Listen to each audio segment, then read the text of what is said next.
To replace the gear case on your string trimmer, align the slot in the flanged washer with the slot in the gear case and insert a small flathead screwdriver. You can now rotate the trimmer head clockwise to detach.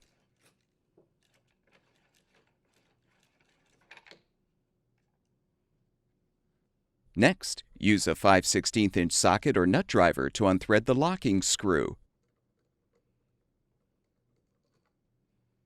Using a 3/8" socket or nut driver, unthread the clamp screw and you can remove the old gear case.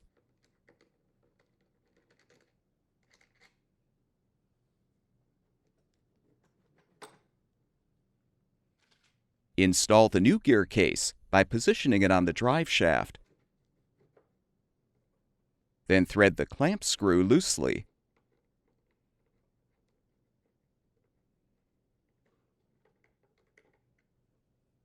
Align the hole in the gear case with the hole in the drive shaft and thread the locking screw.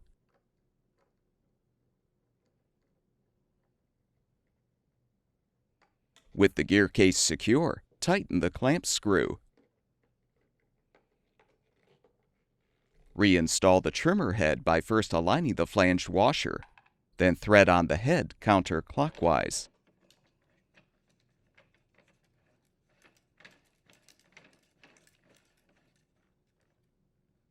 Align the slots. Insert the screwdriver, then rotate the head to lock it into place.